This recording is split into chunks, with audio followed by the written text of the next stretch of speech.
May the rain bring my blessings. May the rain wash away my enemies. Asho. Oh, Baba Shango.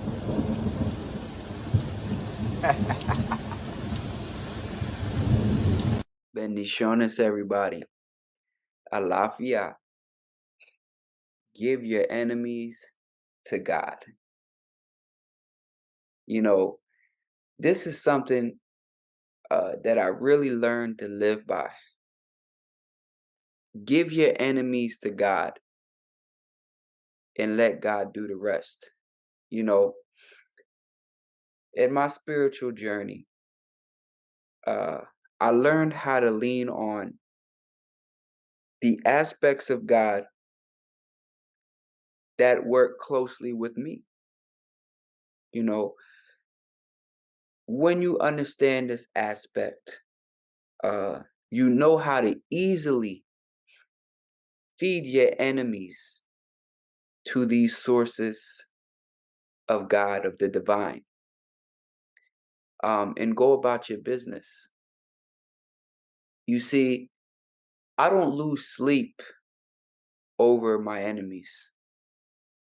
I don't lose sleep over those who conspire behind my back, because I know who they've been fed to. You know, I know the aspects of God uh, that work with me and what to use them for. You understand?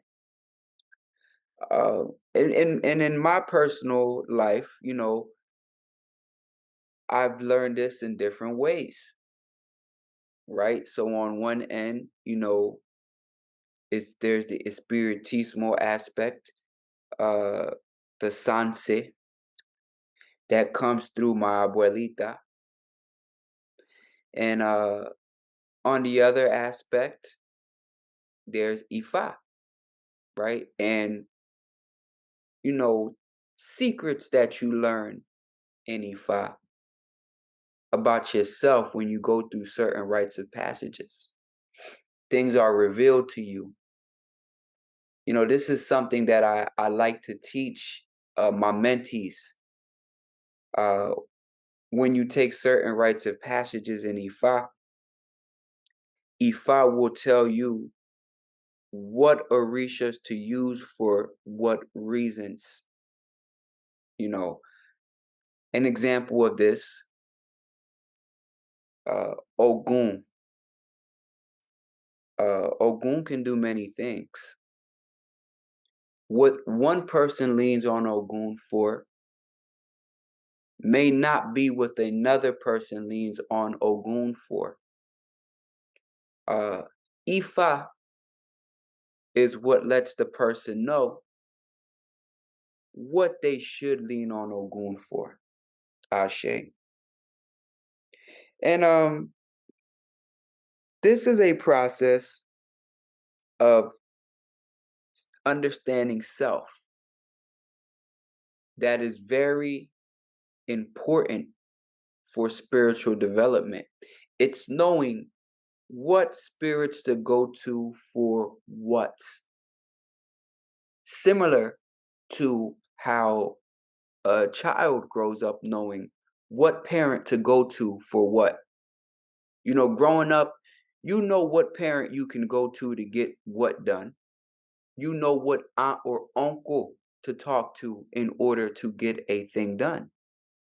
You know which grandparent to go to in order to get something done and how they will react. You see? And this is something that's learned through experience. One of those things,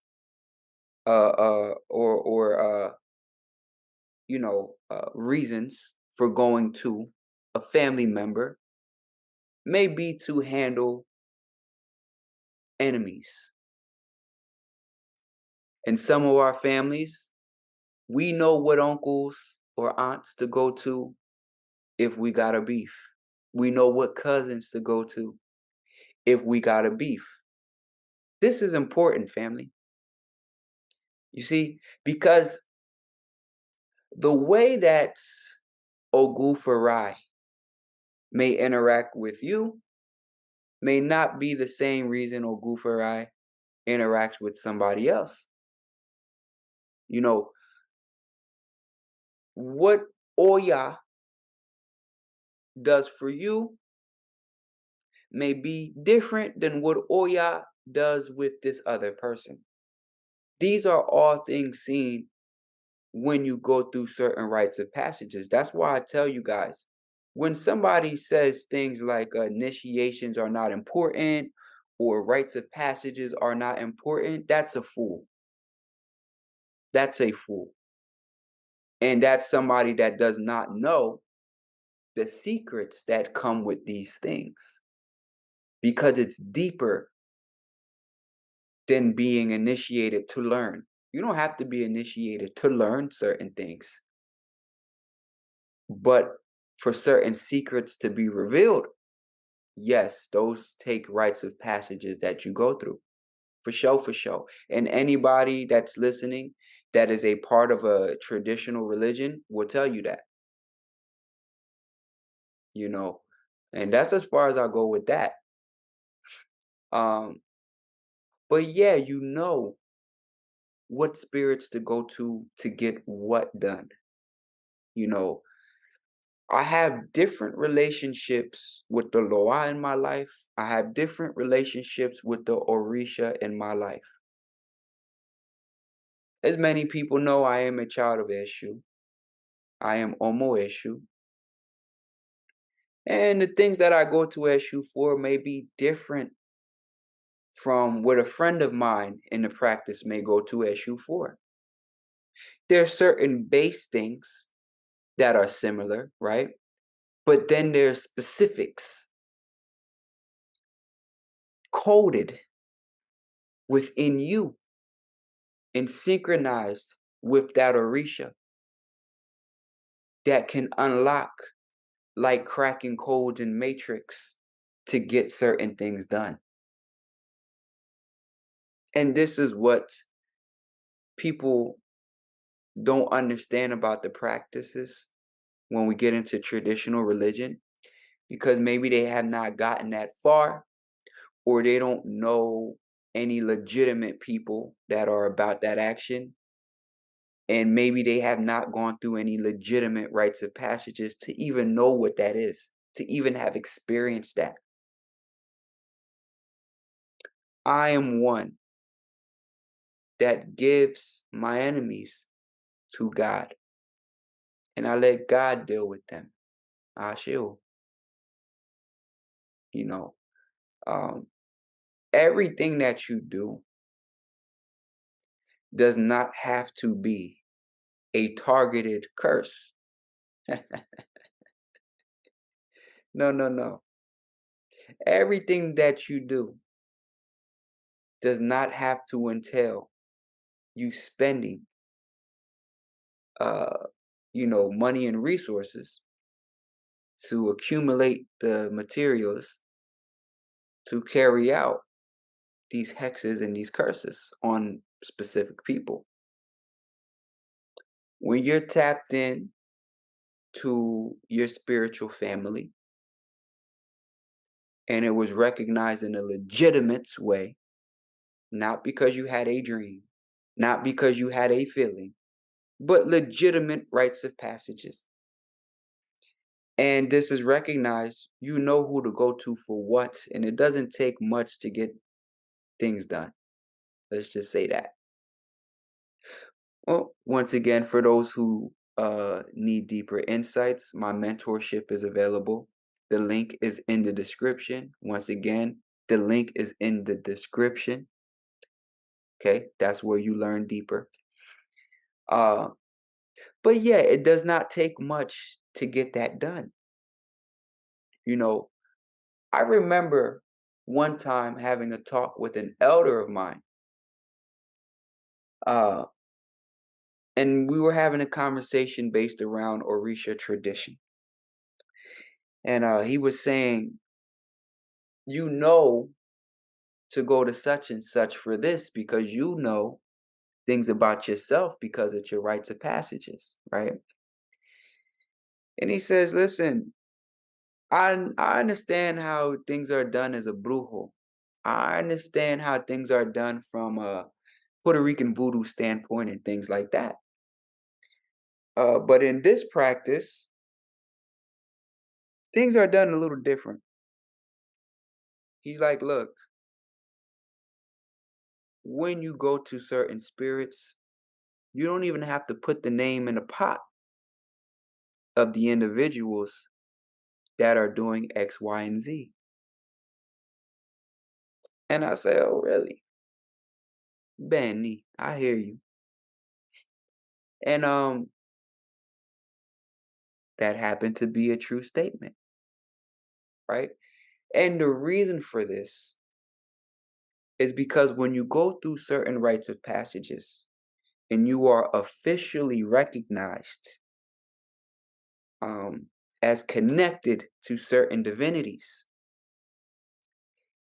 uh, it makes the path of communicating or communicating what you need done a path that's not so difficult to get your point across in. You understand? Um, the means of communicating with those entities, it's not so stringent. You know, you learn certain prayers and certain things that are said to invoke that spirit fairly easily. You know, there's no true conjuring that needs to be involved. It's literally like calling your family member and getting them on the line and telling them what you need. And you don't always have to be so specific on a name. You don't always have to put a name in your pot. There's times where you may do that. But on a case-by-case basis, most times you do not need to put name in pots. Why? Because when you go through certain passages, when you go through certain rites of passages, the eyes of those spirits are on you and they watch what goes on in your life and they're just waiting on the word.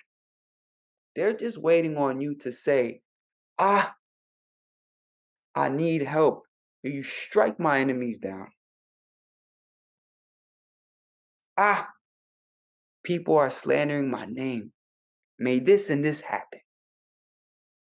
Doesn't always take you putting name in pot. Why? Because that spirit knows what's taking place in your life. They're watching. They see it. They're just waiting on you to come talk to them about it.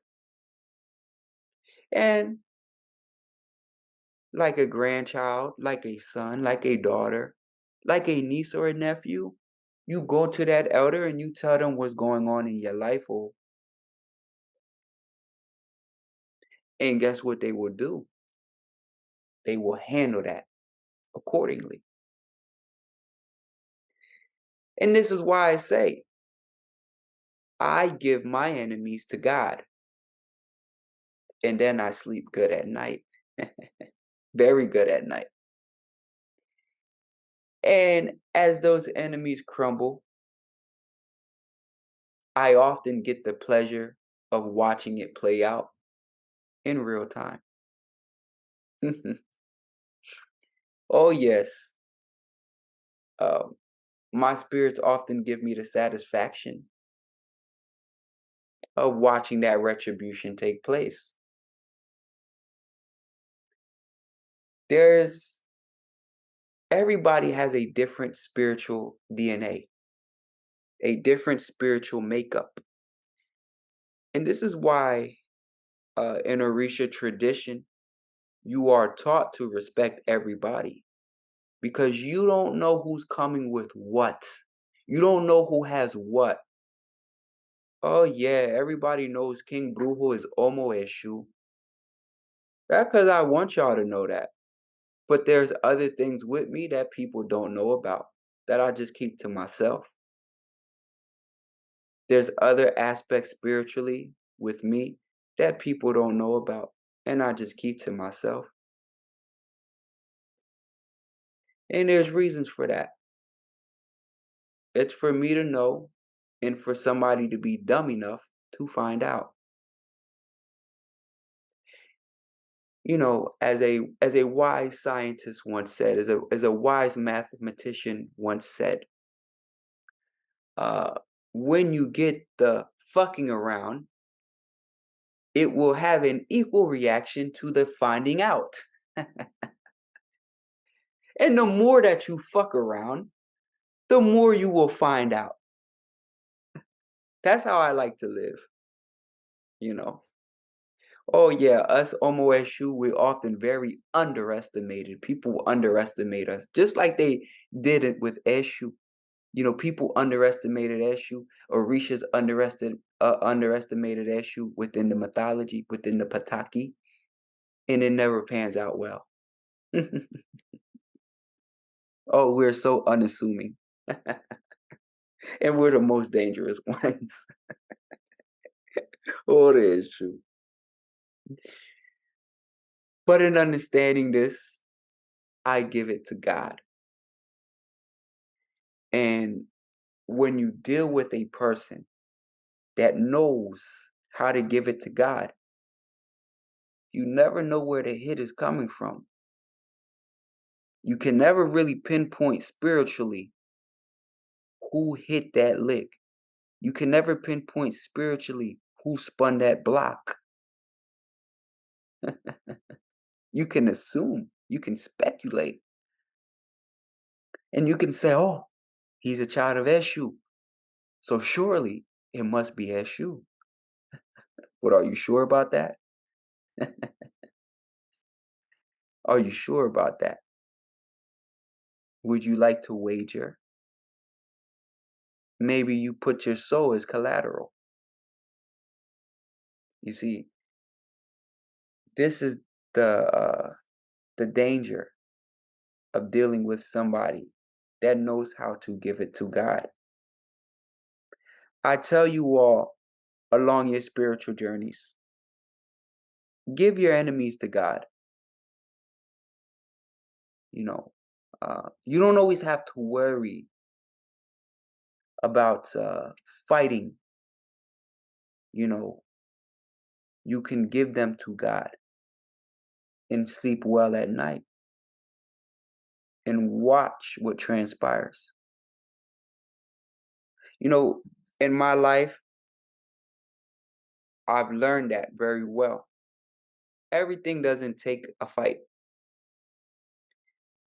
When you guys see me go back and forth with a spiritualist, it's because I want y'all to see it. I want it to be seen. But on a regular day-to-day basis, there's many situations you would never hear about. I've done a lot of people in by giving it to God. And that's how I've earned the reputation that I have behind the scenes, off of the internet, with real priests, with real priestess. This is how this happens. And so I say, don't play with this. Dive deep into your spiritual DNA. Find people that can guide you along that journey of truly understanding your spiritual DNA and that can introduce you to the proper rites of passages to truly know and learn how to give your enemies to God. Now, I'm one who I make myself available for people to come through me and get plugged to where they need to get plugged. But it's on you guys to utilize it. The links are always in the description. It's on you guys to choose that option. People that are my mentees, they know what I'm saying is true because they've seen it, a lot of them, in their life.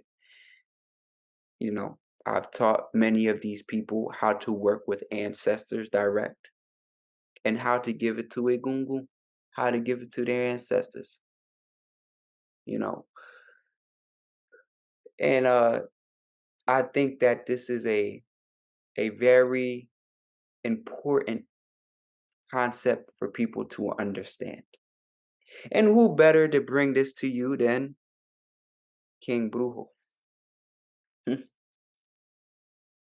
And so with that said, family, uh, give your enemies to God and watch how God works in mysterious ways. I'll catch you on the next one. Or Dabu.